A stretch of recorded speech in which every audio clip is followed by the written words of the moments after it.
এখন আমরা যদি আগায় যেতে চাই, আমাদেরকে যে কাজটা করতে হবে আপনাদের কাছে আমি অনুরোধ করব প্রত্যেকটা, কারণ নাগরিক সুবিধা এটা কিন্তু মানুষের কাছে পৌঁছায় আপনাদের মাধ্যমে। ইউনূ মহোদয় কিন্তু প্রত্যেকটা ঘরে ঘরে উনি গিয়ে গিয়ে কিন্তু সেবা দেওয়া ওনার জন্য সম্ভব না। যদি ইউনিয়ন পরিষদগুলো অ্যাক্টিভ হয় তাইলে কিন্তু এই উপজেলাতেও প্রেশার কম পড়বে। এখন আপনারা যারা যারা বললেন যে তথ্য কর্মকর্তা, ওই ভদ্রলোক উদ্যোক্তা, তথ্য উদ্যোক্তা রাজীব, উনি তো কোনো সরকারি কর্মকর্তা না, উনি তো কোনো বেতনভুক্তও না, উনি তো এখানে কোনো হ্যাঁ, মানে উনি কি পার্মানেন্ট কোনো বডি? তাহলে দেখেন উনি এখন ঘরেই হবে বিয়ে বাড়ির পোলাও যদি থাকে আকিজ এসেনশিয়াল সুগন্ধি চিনি গুঁড়া চাল। যে রাজীব কোনো পার্মানেন্ট বডি না ফতেহাবাদ ইউনিয়নে। এই ক্ষেত্রে আপনার প্রশাসনিক কর্মকর্তাই বললেন যে উনি জাস্ট একটা ম্যাটাফরিক বা অর্নামেন্টাল, উনি জাস্ট চেয়ারে বসে থাকে, কিন্তু ওনাকে কোনো কাজই করতে দেওয়া হয় না এবং ইউনিয়ন পরিষদ একদম কর্নারের মধ্যে ফালাই রাখে। এবং ওই ভদ্রলোক ওখানে এক ধরনের একটা দুর্বৃত্তায়ন তৈরি করেছে এবং উনি অস্বীকার করতে পারবে না ওখানে বিজিএফ কেক পাবে, টিআর কেক পাবে, এটাও তো নির্ধারণ করে উনি, তাই না? এটাই উনি তো এটা নির্ধারণ করে নাকি?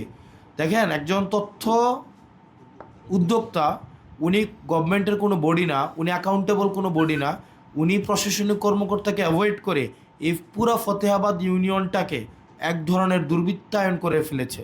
এবং ওয়ারিশ উনি 500,000 টাকার কমে নেয় না। এবং দেখা যায় জন্ম নিবন্ধন এখানে দেখা গেছে 45 দিনের মধ্যে মনে ফ্রি করে দেওয়ার কথা, তারপরে 6 মাসের মধ্যে মনে 50 টাকা নেওয়ার কথা, 25 টাকা নেওয়ার কথা, তার পরবর্তীতে ফি 50 টাকা নেওয়ার কথা। নাম সংশোধন বা বিয়োজন সংযোজন এক্ষেত্রেও একটা 50 টাকা 100 টাকার একটা ফি আছে, এর বেশি তো না। এখন ঘরেই হবে বিয়ে বাড়ির পোলাও যদি থাকে আকিজ এসেনশিয়াল সুগন্ধি চিনি গুঁড়া চাল। এর বেশি তো কোনোভাবেই তো না। তো তার মানে হচ্ছে কি, এই ফিগুলো দেখা যায় 1,000 টাকা 2,000 টাকা পর্যন্ত নেয়। এবং অ্যালার্মিং একটা বিষয় সেটা হচ্ছে মাঝে মাঝে মেম্বাররাও এই ক্ষেত্রে ইনভলভ থাকে। মেম্বাররা দেখা যায় একটা নির্দিষ্ট অর্থ নেয়, একটা অর্থ হচ্ছে তথ্য উদ্যোক্তাকে দেয়, একটা অর্থ হচ্ছে এই যে ইউনিয়ন প্রশাসনিক কর্মকর্তাকেও মাঝে মাঝে দেয়। সবাই না, এখানে আপনারা অনেকে আন্তরিকতার সাথে কাজ করেন। তো এই ক্ষেত্রে আপনাদের কাছে অনুরোধ করব, যা হয়েছে এতদিন হয়েছে, যা হয়েছে, তবে ফতেহাবাদ ইউনিয়নের এই রাজীব ইস্যু এটা সলভ হবে। কারণ এইভাবে দুর্ভোগ বা জনভোগান্তি সৃষ্টি করার জন্য যদি শাস্তির ব্যবস্থা থাকে, আমি আইনগতভাবে সেইটাও যদি নিশ্চিত করা যায়, আমি আপনাকে অনুরোধ করব সেটা নিশ্চিত করার জন্য। কারণ উনি 25 লাখ টাকা নাকি, আচ্ছা উনি 25 লাখ টাকা হচ্ছে ইউনিয়ন পরিষদে নাকি উনি 25 লাখ টাকার ফার্নিচার কিনছে ইউনিয়ন পরিষদে। এটা মনে হয় সত্য না, হ্যাঁ, সত্য না। তাহলে তো 5 আগস্টের পরে কয় টাকার ফার্নিচার কিনছে? উনি নাকি নিজের পকেট থেকে 25 লাখ টাকার ফার্নিচার কিনছে। তো ওনার তো এটা কেনার কথা না, উনি তো হচ্ছে এখানের কোনো চাকরিজীবী না। উনি সরকারি যদি কোনো জিনিস নষ্ট হয় এটা সরকার হচ্ছে ওইখানে দিবে। তো যাই হোক, এই ভদ্রলোক বা এই ভদ্রলোকদের মতো যারা হচ্ছে নাগরিক সুবিধা বঞ্চিত করে, তাদের বিরুদ্ধে প্রশাসন যথাযথ ব্যবস্থা নেবে, নাম্বার 1। নাম্বার 2, আপনারা যারা আছেন আপনাদের কাছে মানুষ খুব প্রত্যাশা নিয়ে যায়, আপনাদের কাছে মানুষ যখন যায় খুব প্রত্যাশা নিয়ে যায়, এবং আপনারাই কিন্তু নাগরিক সুবিধা আপনারাই নিশ্চিত করেন। সেজন্য আপনাদের কাছে অনুরোধ থাকবে, আপনার পুরা দেবিদ্বারে সেবা কতটুকু নিশ্চিত হচ্ছে না হচ্ছে এটা কিন্তু সিংহভাগ নির্ভর করে আপনারা ইউনিয়ন সচিব বা প্রশাসনিক কর্মকর্তা যারা আছেন তাদের মাধ্যমেই। সেজন্য আপনাদেরকে বলবো, আপনারা যদি কোনো প্রশাসনিক জটিলতা বা কোনো মেম্বার বা চেয়ারম্যান আপনাদেরকে হয়রানি করে, সেক্ষেত্রে আপনারা সংশ্লিষ্ট রিপোর্টিং পার্সন যিনি আপনারা আছেন ইউনো মহোদয়, আপনি ওনাকে জানাবেন যে উক্ত ভদ্রলোক বা উনি নিয়মের বাইরে আমাকে কাজ করতে বাধ্য করছে। জাফরগঞ্জ ইউনিয়নের জাহিদ চেয়ারম্যান একদিন অফিস করেন, রাজামেহের ইউনিয়নে চেয়ারম্যান আসেন না, চেয়ারম্যান নাই, প্রশাসনিক কর্মকর্তা দেওয়া হয়েছে। সুলতানপুর ইউনিয়নের ওনার বাড়িতে গিয়ে হচ্ছে সিগনেচার করতে হয়। তো জনগণ তো তাদেরকে ভোট দিছে এটার জন্য না, ভোটের জন্য। তো ভোটের সময় তো মানুষের কাছে গিয়ে গিয়ে বলছে একদম যে নিজের পায়জামার ফিতা দিয়ে মশারি টাঙাই দেবে, এরকমও তো বলে নাই। আর হচ্ছে কি এখন এমন অবস্থা হয়েছে যে আপনি কি ঢাকা গিয়ে সিগনেচার করে নিয়ে আসেন নাকি? না, উনি আসে সিগনেচার করে, উনি আসেন তো 7 দিনের মধ্যে একদিন অফিস করে। তো কিন্তু আপনার নাগরিক সেবাটা কিন্তু পুরাটা ইউনিয়ন কেন্দ্রিক, নাগরিক সেবাটা পুরাটা ইউনিয়ন কেন্দ্রিক। সেজন্য সংশ্লিষ্ট চেয়ারম্যান মহোদয় আপনাদের কাছে অনুরোধ করবো, আপনাদের জন্য অনেক কাজ আটকায় থাকে, অনেক কাজ আটকায় থাকে। তো আমরা যদি সবাই সবার টাস্ক যদি যথাযথভাবে না করি, তাইলে কিন্তু দেখেন মানুষের জনবিড়ম্বনা তৈরি হবে, আর জনবিড়ম্বনা তৈরির থেকে কিন্তু ক্ষোভ তৈরি হবে আপনাদের উপরে, এবং ক্ষোভ থেকেই যত অভিযোগ তৈরি হয়, এবং আপনারা যেটা করেন সেটা কিন্তু অভিযোগ আসে। আর সাধারণ নাগরিক যারা আছেন তাদের কাছেও হচ্ছে তাদেরও কিছু রেসপন্সিবিলিটি ঘাটতি আছে।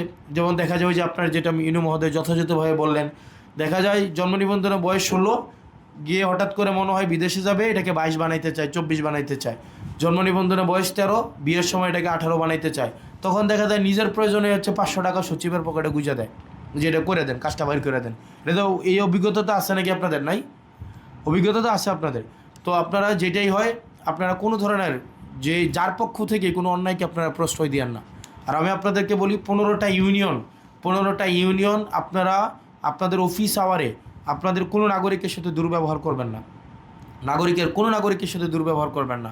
প্রচুর পরিমাণ নারীদের অভিযোগ আছে, ওনারা যখন যায় আপনারা ওনাদের সাথে কথাও বলেন না, এবং ওনারা যখন যায় আপনারা ভয়াবহ রকমের দুর্ব্যবহার করেন।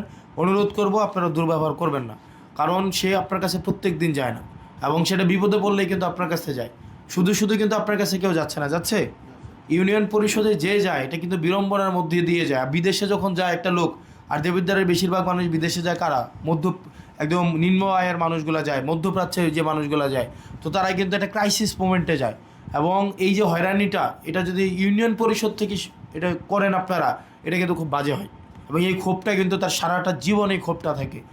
এবং যে কোনো কাজের জন্যই যাক, ওয়ারিশপত্রের জন্য যাক, এবং এখানে কি তহসিলদার অফিস আছেন একটা, ওই যে ওনারা ভূমি রিলেটেড কাজগুলো ওনারা করেন, এবং উনি তো হচ্ছে আপনার অধীনে, উনি এটা কি ডিফারেন্ট? ওটা এসিল্যান্ডের অধীনে না?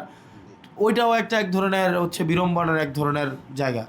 এখানে তহসিলদারেরও কাজ করেন, ওনাদেরও আন্তরিকতা আছে, আবার একই সাথে মানে ওনাদের ত্রুটিও আছে। একই জায়গায় জনগণও দেখা যায় কি তারাও মাঝে মাঝে ভুল করেন, তো এই ভুলগুলা নিজে করেন, এটাকে সংশোধনের জন্য ওনারা একটু বেলাইনে যাওয়ার চেষ্টা করে এবং টাকা পয়সা দেয়। তো ওনাদের সাথে আমরা কথা বলার চেষ্টা করবো, কারণ এই দুইটো অফিস নিয়ে সবচেয়ে বেশি অভিযোগ। তো আপনারা 15টা ইউনিয়নের আজকে 14 জন কর্মকর্তা আপনারা আজকে আসছেন। আপনার আজকে থেকে যা হয়েছে এতদিন হয়েছে, শুধু অ্যাকসেপ্ট রাজীব ছাড়া এটার কোনোভাবে মার্সি নাই, একদম কোনো মার্সি নেই এটা। আর বাকি আপনারা যারা আছেন, আপনি শোনেন, ওই যে ফতেহাবাদীর কর্মকর্তা, আপনি আজকে থেকেই অফিসে যাবেন, অফিসে আপনার যে যথাযথ দায়িত্ব আপনি এটা পালন করবেন। এবং এক্ষেত্রে তথ্য কি যেন উদ্যোক্তা ওনার যে এই অভিযোগ, এগুলোর যথাযথভাবে পানিশমেন্ট আইনগতভাবেই হবে। আপনি আপনার যে কাজ যদি কেউ বাধা দেয়, আপনি রোববারেই আবার এসে জানাবেন, সানডেতে আপনি এসে জানাবেন, এখানে ইনু মহোদয় আছে, উনাকে জানাবেন। যদি আবার উনি বাধা দেয়, সোমবারে আমি দেবিদ্বার থাকবো, তখন আপনি আসবেন। আপনার যেটা কাজ, আপনার প্রশাসনিক দায়িত্ব, এটা আপনি বুঝে নেবেন। আজকে অফিসে যাবেন, আজকে অফিসে গিয়ে হচ্ছে আপনি দায়িত্ব বুঝে নেবেন, বুঝছেন? আপনি কেউ আপনাকে বাধা দিবে না, এবং এখানে যদি কেউ বাধা দিতে আসে আপনি আমাদেরকে জানাবেন। আর আপনারা বাকি 14 জন আপনারা যারা আছেন, 13 জন আপনারা যারা আছেন, প্রত্যেকেই আমি অনুগ্রহ করে বলতেছি আপনাদেরকে, প্লিজ নাগরিক বিড়ম্বনা আপনারা করবেন না। এতদিন যা হয়েছে, আপনার একটা সহযোগিতার একটা সম্পর্ক আমাদের থাকুক। আমরা যদি একটা সহযোগিতা করি একজনকে, দেখেন কেউ একা আমরা পারবো না। আমি একা সব করে ফেলবো, ইনু মহোদয় একা সব করে ফেলবে, বা আপনি একা সব করে ফেলবেন, এটা কিন্তু পারবো না। আমরা সবাই একসাথে হইলে আমরা একটা বডি আকারে কাজ করতে পারবো। আমরা কিন্তু এটা একটা প্রপারলি সিঙ্ক হইতে হবে, আমাদের একটা নিজেদের একটা ভালো বোঝাপড়া হইতে হবে। আমাদের যদি নিজেদের ভালো বোঝাপড়া হয় টিম আকারে, তাইলে হচ্ছে আমরা কাজ করতে পারবো। আমরাও বুঝি আপনাদের বেতন কম, আপনাদের হচ্ছে অনেক সুবিধা বঞ্চিত, আপনাদের হচ্ছে পেনশন নাই, আপনাদের হচ্ছে প্রমোশন নাই, আপনাদেরকেও দেখা যায় মানুষ আপনাদের দিকটাও বুঝতে চায় না, আইসা হচ্ছে খারাপ ব্যবহার করে, হুমকি দামকি করে, এটা এখনই করে দেন, এটার হয়তো একটা 7 দিনের আছে, কোনোটা 15 দিন লাগে, কোনোটা 10 দিন লাগে। আপনার নিজস্ব একটা ভেরিফিকেশন করতে হয়, এই সুযোগটাও দেয় না। এই মিয়া, আপনি আমার চিনেন না, আমার বাড়ি এখানে, হ্যাঁ আমি চিনামু নাকি? যদি আপনি এটা আমরা বুঝি, কিন্তু আপনি যেহেতু ভাই অনেক কিছু আপনাকে সহ্য করতে হবে, যেহেতু মানুষের কাজ করতে আসছেন, সেবা দিতে আসছেন, অনেক কিছু সহ্য করতে হবে। বাট দিন শেষে আমরা এটা নিশ্চিত করব যাতে মানুষের যেন কোনো ভোগান্তি তৈরি না হয়। এটা আমরা পারবো তো নাকি? এতদিন পর্যন্ত আমরা যে যা করছি বাদ, এটা নিয়ে আমাদের আর কোনো নেই। আমরা এখন আগাই যাব। আমরা আজকে থেকে, এই মুহূর্ত থেকে আমরা একদম প্রত্যেকটা ইউনিয়নে আমরা নাগরিক সুবিধা সর্বোচ্চ দেওয়ার চেষ্টা করব। ওনাদের কি কোনো গিফটেড অ্যান্ড ট্যালেন্ট কোনো মেথড আছে যে ওনাদেরকে কোনো বছর শেষে যেমন আপনাদের যেমন দেখলাম এএসপিকে ওই দিন একটা পুরস্কার দেওয়া হয়েছে, উনি হচ্ছে এই সার্কেলের বেস্ট এএসপি হয়েছে। তো এটা কিন্তু প্রফেশনে এটা ইনসেন্টিভ দেয়। ওনাদের কি এই ধরনের কোনো মেথড আছে? না আমাদের এখানে। তাহলে আমরা কি এটা করতে পারি কিনা যে আমরা আমার জায়গা থেকে হ্যাঁ হ্যাঁ অবশ্যই। আমরা হচ্ছে তাহলে একটা কাজ করি, 3 মাস পর পর আমরা এটা অ্যাসেসমেন্ট করে হ্যাঁ 3 মাস পর পর ইউনো মহোদয় নিজে এই অ্যাসেসমেন্টটা করবেন এবং যেই ইয়াটা আপনার কি যে বলে ইউনিয়নে নাগরিক সেবা সবচেয়ে সন্তোষজনক থাকবে, সবচেয়ে বেশি সন্তোষজনক যেই ইউনিয়নে আমরা টপ 3টা ইউনিয়নকে আমরা পুরস্কৃত করব। টপ 3টা ইউনিয়নের যিনি সচিব থাকবেন সবচেয়ে সন্তোষজনক, হ্যাঁ ফার্স্ট সেকেন্ড থার্ড, আমরা এই 3টা ইউনিয়নের সচিবদেরকে আমরা পুরস্কৃত করব। এটা পুরস্কারটা আমরা নিজের আলোচনা করে নেব, তবে এটা সম্মানজনক পুরস্কার। আপনারা দেখেন 14টা ইউনিয়নের মধ্যে আপনার সবার সামনে বললো যে উমুক ইউনিয়নের সচিব এই 3 মাসে সবচেয়ে বেশি সেবা দিতে পারছে, এইটাও তো আপনার জন্য একটা বড় পুরস্কার। বলেন এটা রিকগনিশনটা, এটা একটা বড় রিকগনিশন না? সবার মাঝখানে এটা কোনো একটা প্রোগ্রামে 3 মাস পর পর আপনি হচ্ছে আপনার ইউনিয়নটা বেস্ট হইলো, কার সেকেন্ড হইলো, কোনোটা থার্ড হইলো, 4 নাম্বার হইলো, 14 নাম্বার পর্যন্ত লিস্ট হবে। সবচেয়ে বেশি যারা বিড়ম্বনা করবেন তাদের লিস্ট হবে 14 নাম্বার, এবং এটা দেখা যাবে যে এই 14 নাম্বার লিস্ট হয়েছে। তখন তো আপনি আপনার অ্যাসেসমেন্ট, এবং এটা নাগরিকদের থেকেই এই অ্যাসেসমেন্টটা নেওয়া হবে। আমরা দেবিদ্বারবাসী যেন আমাদের নাগরিক সেবা সর্বোচ্চটা পায়, আমরা চেষ্টা করব। আপনারা ভালো থাকবেন, সুস্থ থাকবেন। আপনারাও যদি কোনো অসুবিধায় পড়েন সেটা আমাদেরকে জানাবেন। আমরা একজনের প্রতিযোগী না, আমরা একজনের সহযোগী। আপনারা আমাদেরকে জানাবেন, আপনাদের সমস্যাগুলো আমরা সমাধান করার আমাদের সর্বোচ্চ আইনগত এবং প্রশাসনিক আমাদের প্রচেষ্টা থাকবে। আপনারা ভালো থাকেন, সুস্থ থাকেন। আসসালামু আলাইকুম ওয়া রাহমাতুল্লাহ।